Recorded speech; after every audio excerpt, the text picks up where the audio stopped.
नमस्कार साथीहरु, तपाईलाई नयाँ कुरा सिकाउनमा फेरि पनि स्वागत छ। आजको यो ट्युटोरियलमा हामी तपाईलाई CSS मार्जिन को बारेमा शेयर गर्ने छौं। यदि तपाई यस युट्युब च्यानलमा नयाँ हुनुहुन्छ भने कृपया लाइक, शेयर अनि सब्स्क्राइब गरिदिनु होला। साथै छेउमा रहेको बेल आइकनलाई पनि दबाउनु होला ताकि तपाईले कुनै पनि भिडियो मिस नहोस् र तपाईले प्रिभियस भिडियोहरु छुटाउनु भएको छ भने प्रिभियस भिडियोहरु हेर्नु होला है त। साथीहरु, अब हामी CSS मार्जिन को कुरा गर्दाखेरि हामी के गर्ने त भन्दाखेरि CSS मार्जिनमा हाम्रो मार्जिन टप भन्ने हुन्छ, मार्जिन राइट भन्ने हुन्छ र मार्जिन बटन र मार्जिन लेफ्ट हुन्छ भनेको चारवटा साइडमा हुन्छ र हामी त्यसको सर्ट एन्ड प्रोपर्टी को बारेमा पनि बुझ्छौं है त। अब हामी त्यसको लागि के गर्छौं, पहिला हामी जान्छौं सबलाइन टेक्स्टमा र सबलाइन टेक्स्टमा गइसकेपछि हामी एउटा फोल्डर बनाउँछौं र त्यो फोल्डर भित्र चाहिँ हामी फाइल राख्छौं। हामी जान्छौं डकुमेन्ट, मेरो यो फोल्डर भित्र जान्छु र त्यसपछि म यहाँ कन्ट्रोल शिफ्ट एन गर्छु र CSS मार्जिन राख्छु म यसमा। CSS मार्जिन राखिसकेपछि मैले राखे यहाँ CSS मार्जिन अनि त्यसपछि index.html अनि त्यसपछि अर्को CSS को फाइल बनाउँछु, त्यसमा फेरि style.css भनेर राख्छु। अब index.html मा म राख्छु HTML को स्ट्रक्चर। यहाँ तपाईले देख्न सक्नुहुन्छ हाम्रो मार्जिन टप भनेको कस्तो हो भन्दाखेरि तपाईले कुनै पनि मार्जिन टपबाट लिनु पर्यो भने, जस्तै मार्जिन भनेको तपाईले कुनै पनि मार्जिन टपबाट लिनु पर्यो भने के हुन्छ भन्दाखेरि तपाईको मार्जिन टप राख्नु पर्ने हुन्छ र मार्जिन राइटबाट लिनु पर्यो भने मार्जिन राइट राख्नु पर्ने हुन्छ भने तपाईले मार्जिन बटम प्रोपर्टी चाहिँ कहाँ युज गर्नुहुन्छ भन्दाखेरि तपाईले जब बटमबाट चाहिँ कुनै पनि मार्जिन चाहिँ दिनुपर्ने हुन्छ तब तपाईले मार्जिन बटम राख्न सक्नुहुन्छ र मार्जिन लेफ्ट कतिखेर युज गर्न सक्नुहुन्छ तब जब तपाईले लेफ्टबाट मार्जिन चाहिन्छ नि त्यतिबेला चाहिँ तपाईले मार्जिन लेफ्ट भन्ने राख्न जरुरी हुन्छ। अब त्यसभन्दा पहिले हामी यसमा राख्छौं CSS टाइटल मार्जिन भनेर राख्छौं है त। र त्यसपछि यहाँ चाहिँ हामी एउटा H1 राख्छौं। H1 मा के राख्छौं, hello happy and beautiful people भनेर राख्छ है त, ब्युटिफुल पिपल भनेर राख्छु र त्यसपछि म राख्छु यसमा सेभ अनि ओपन इन ब्राउजर गर्छु। ओपन इन ब्राउजर गरिसकेपछि म तपाईलाई मार्जिन भनेको हामीले कसरी चाहिँ थाहा पाउँछ म त्यसमा तपाईलाई बक्स मोडेलबाट चाहिँ बुझाउने छु ताकि तपाईले अझ धेरै भन्दा धेरै क्लियर होस्। तपाईले यहाँ देख्न सक्नुहुन्छ हाम्रो यो hello happy and beautiful people आइसकेको छ। कन्ट्रोल शिफ्ट आई गर्नुस्, यानी कि तपाईले इन्सपेक्ट गर्नुस् ताकि तपाईले यो राम्रोसँग यसरी बक्स मोडेलमा देखाउँछ, यानी हामीले कन्सोलमा हेर्छौं। यदि तपाईले जान्नु भएन भने कन्ट्रोल शिफ्ट आई को सट्टा तपाईले यहाँ जुन साइडमा तीनटा डट छ राइट साइडमा त्यसमा मोर टुल्समा जानुस्। मोर टुल्समा गइसक्नु भएपछि तपाईले डेभलपर्स टुल्स भन्ने पाउन सक्नुहुन्छ। त्यो डेभलपर्स टुल्समा जान सक्नुहुन्छ र त्यसपछि यहाँ आउँछ, तर सर्टकट भनेको कन्ट्रोल शिफ्ट आई नै हो। र त्यसपछि यहाँ तपाईले देख्न सक्नुहुन्छ यहाँ मार्जिन भनेको कुनलाई चाहिँ भन्दो रहेछ त भन्ने कुरा म तपाईलाई देखाउँदै छु है त। जस्तै मार्जिन भन्ने तपाईले देख्न सक्नुहुन्छ, यहाँ म अलिकति जुम गर्छु यसमा, यो बक्स मोडलमा तपाईले हेर्न सक्नुहुन्छ।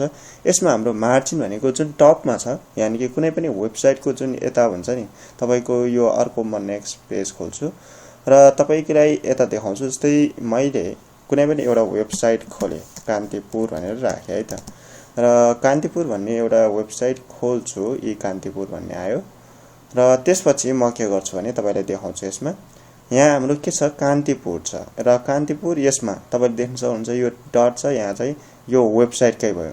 अब यो भन्दा जुन यो छ नि, यो जुन वेबसाइट माथि टपको जुन एउटा टचमा छ त्यो भनेको हाम्रो यो भनेको मार्जिन हो।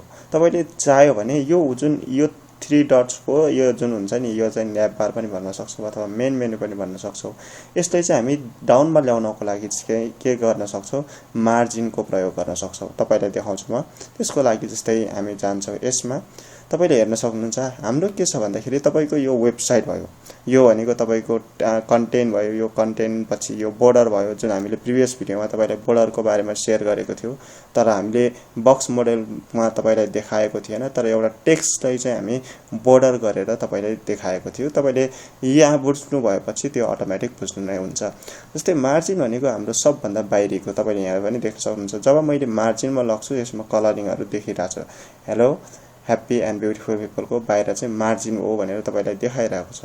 भनेको तपाईको जब यो मार्जिन भन्ने हुन्छ नि, यो मार्जिनले गर्दा तपाईको वेबसाइट चाहिँ कतिसम्म चाहिँ स्पेस लिने भन्ने कुरा हुन्छ। जस्तै वेब पेजको तपाईको जुन टपको छ बाट पनि सुरु गर्न सक्नुहुन्छ, त्यो कता राख्ने भन्ने कुरा चाहिँ तपाईको मार्जिनले डिटरमाइन गर्छ है त। अब म तपाईलाई देखाउँछु। जस्तै मैले यसमा गए र यसमा style.cs मा जानुभन्दा पहिले म यसलाई लिंक गर्दिन्छु र त्यसपछि style.css राख्छु र त्यसपछि म राख्छु यसमा Ctrl S र त्यसपछि म तपाईलाई देखाउँछु। यसमा मैले मार्जिन राखे भने के हुन्छ त भन्दाखेरि बडी राख्छु, यानी कि बडी भित्रको कन्टेन्टलाई तपाईलाई देखाउँछु। जस्तै बडी भित्र चाहिँ हाम्रो के हुन्छ, यो भनेको हाम्रो वेबसाइटको टेम्पलेट्स देखि लिएर यानी कि वेबसाइटमा जे जति नै कन्टेन्ट छ त्यो भनेको हाम्रो वेबसाइटको वेब पेज हो। र त्यो वेब पेजलाई हामीले जुन टेम्पलेट्स हुन्छ त्यो वेबसाइटको टेम्पलेट्स चाहिँ के कस्तो राख्ने भनेको टेम्पलेट्स भित्र हाम्रो धेरै कन्टेन्ट हुन्छ, त्यो टेम्पलेट्सलाई चाहिँ हामी कतिको टचमा राख्ने माथि मार्जिनले यहाँ डिटरमाइन गर्छ। अब म राख्छु मार्जिन म राख्छु टप भनेको 100 पिक्सल राख्छु है त। 100 पिक्सल राखिसकेपछि फेरि म अर्कोमा जान्छु र अर्कोमा गइसकेपछि यसमा यो राख्छु, पहिला यसमा जान्छु। यसमा index.html मा गएर फेरि ब्राउजरमा गए र ओपन इन ब्राउजरमा गइसकेपछि तपाईले देख्न सक्नुहुन्छ hello happy and beautiful people भनेको यो तल आएको छ। तर यहाँ तपाईले देख्न सक्नुहुन्छ यसमा के छ, हाम्रो hello happy and beautiful people भनेको यो चाहिँ माथि नै छ।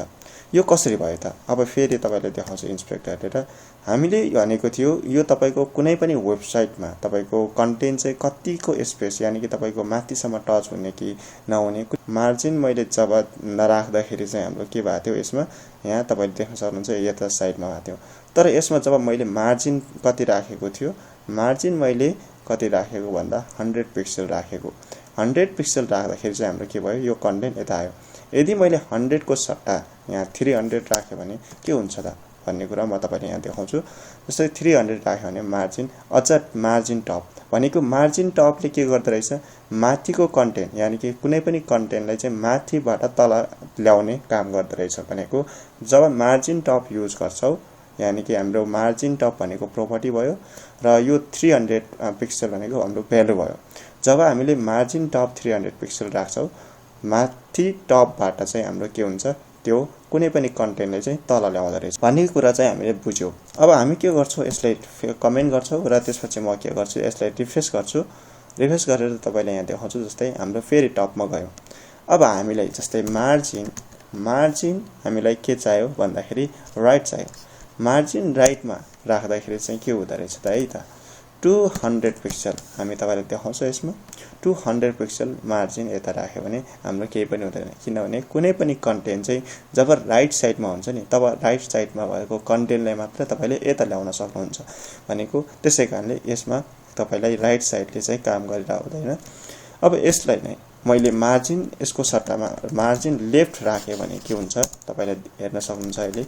जस्तै मैले मार्जिन लेफ्ट राखे भने अब हाम्रो यो कन्टेन्ट चाहिँ यता साइडमा जान्छ, किनभने मार्जिन लेफ्ट राखेको छ। भनेपछि अब हाम्रो कहाँ गयो, यसमा हाम्रो उता साइडमा गयो। भनेपछि कुनै पनि कन्टेन्टलाई जुन तपाईले लेफ्ट साइडमा छ भने लेफ्ट साइडको कन्टेन्टलाई राइट साइडमा पुर्याउनु पर्यो भने तपाईले मार्जिन लेफ्ट युज गर्न सक्नुहुन्छ। तर राइट साइडमा भएको कन्टेन्टलाई तपाईले मार्जिन राइट युज गरेर तपाईले लेफ्ट साइडमा ल्याउन सक्नुहुन्छ। अब हामी यसलाई मानम, यसलाई म के गर्छु, तपाईले कुनै पनि टेक्स्टलाई चाहिँ मानम तपाईले तलबाट ल्याउनु पर्यो, यानी कि तलबाट माथि ल्याउनु पर्यो भने मार्जिन राख्नु पर्ने हुन्छ र बटम। कुनै पनि मार्जिन बटम भनेको के त भन्दाखेरि जस्तै मैले 200 पिक्सल यसलाई पनि राखे। कुनै पनि कन्टेन्ट जब तपाईको बटममा हुन्छ नि तपाईको यो कन्टेन्टलाई चाहिँ माथि ल्याउने।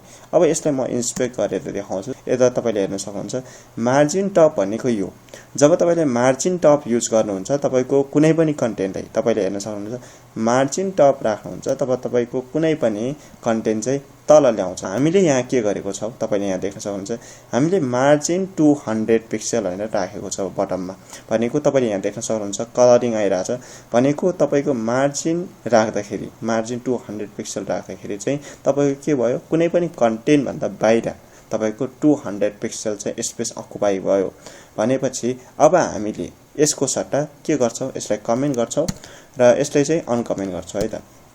र त्यसपछि कन्ट्रोल एस गरौँ र त्यसपछि मार्जिन लेफ्टमा है मार्जिन लेफ्टमा हामीले के गरेको हामीले 200 पिक्सल देख्न सक्नुहुन्छ यहाँ मार्जिन लेफ्ट भनेको 200 पिक्सल चाहिँ हाम्रो अगाडि लिएको छ कुनै पनि कन्टेन्टको अगाडि चाहिँ हाम्रो 200 पिक्सल चाहिँ लिएको छ अब जब हामीले के गर्छौं जब हामीले चाहिँ यसलाई कमेन्ट गरेर यहाँ तपाईले मार्जिन राइटमा लिन सक्नुहुन्छ अब तपाईको देख्न सक्नुहुन्छ मार्जिन राइट साइडबाट तपाईको राइट साइडबाट चाहिँ मार्जिन लिइरहेको छ त्यसैकारणले तपाईको टेक्स्ट चाहिँ अथवा तपाईको कुनै पनि कन्टेन्टलाई चाहिँ के हुन्छ अगाडि धकाल्ने अथवा त्यही अनुसार चाहिँ तपाईलाई स्पेस दिने गर्छ यदि तपाईले यहाँ देख्न सक्नुहुन्छ जस्तै मैले यहाँ सबलाइन टेक्स्टमा गए र त्यसपछि फेरि यसमा कमेन्ट गरेर यहाँ म देखाउँछु तपाईलाई अनकमेन्ट गर्छु र मार्जिन टपमा जब हामीले मार्जिन टप युज गर्छौं नि तपाई यो किन कन्टेन्ट चाहिँ तल आयो भन्दाखेरि यहाँ मार्जिन चाहिँ 300 पिक्सल चाहिँ लिइसकेको छ यानी कि टप देखि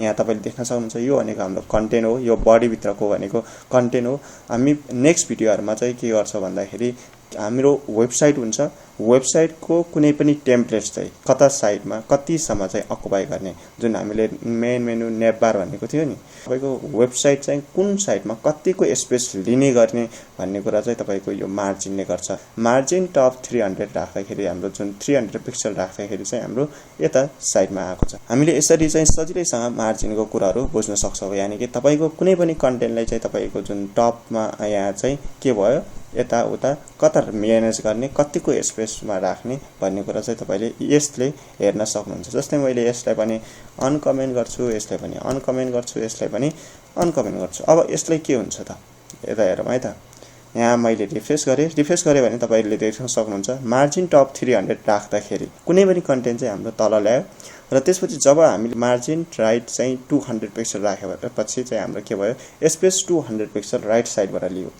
अब हाम्रो फेरि अर्को के भयो बटमबाट हामीले 200 पिक्सल लिएको थियो त्यसैकारणले हाम्रो चाहिँ बटम 200 पिक्सल भयो अब फेरि त्यसपछि हाम्रो अर्को लेफ्ट साइडमा चाहिँ मार्जिन 200 पिक्सल राखेको कारणले चाहिँ हाम्रो यो चाहिँ के भयो टेक्स्ट चाहिँ ठ्याक्क सेन्टरतिर ल्याइदियो नेक्स्ट भिडियोहरुमा धेरै डिपली बुझ्ने छौ यो किनभने प्र्याक्टिकली गर्दाखेरि मात्र बुझिन्छ हामीले कसरी युज भइराको कसरी युज गर्न सकिन्छ भन्ने कुरा र हामीले अनि मात्रै हामीले प्र्याक्टिकल हामी HTML CSS को बुटस्ट्र्याप को प्रयोग गरेर एउटा राम्रो रेस्पोन्सिभ स्ट्याटिक वेबसाइट बनाउँछौ ताकि तपाईले अझ डिपली बुझ्न सकोस् हामी पहिला यो बेसिक चाहिँ धेरै भन्दा धेरै कुराहरु सिक्नुपर्ने हुन्छ पहिला सकम अनि त्यसपछि हामी नेक्स्टतिर जान्छौं है त आजको भिडियोमा हामीले तपाईलाई मार्जिन टपको बारेमा मार्जिन राइटको बारेमा मार्जिन बटमको बारेमा र मार्जिन लेफ्टको बारेमा शेयर गर्यौं अझै म तपाईलाई एउटा कुरा यहाँ बुझाउँछु सर्ट एन्ड प्रोपर्टी पनि युज गर्न सक्छौ सर्ट एन्ड प्रोपर्टी भनेको कस्तो हो त भन्दाखेरि तपाईको जुन margin top margin right margin left margin bottom छ नि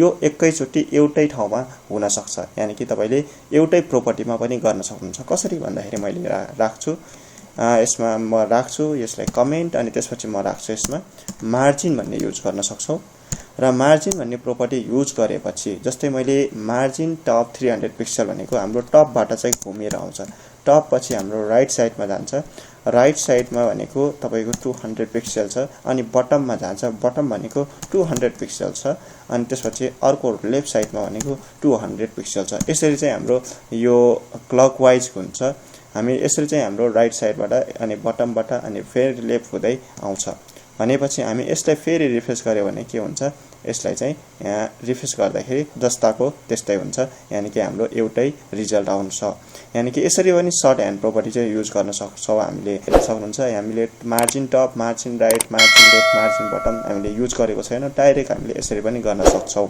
CSS प्याडिङको बारेमा शेयर गर्नेछौ धन्यवाद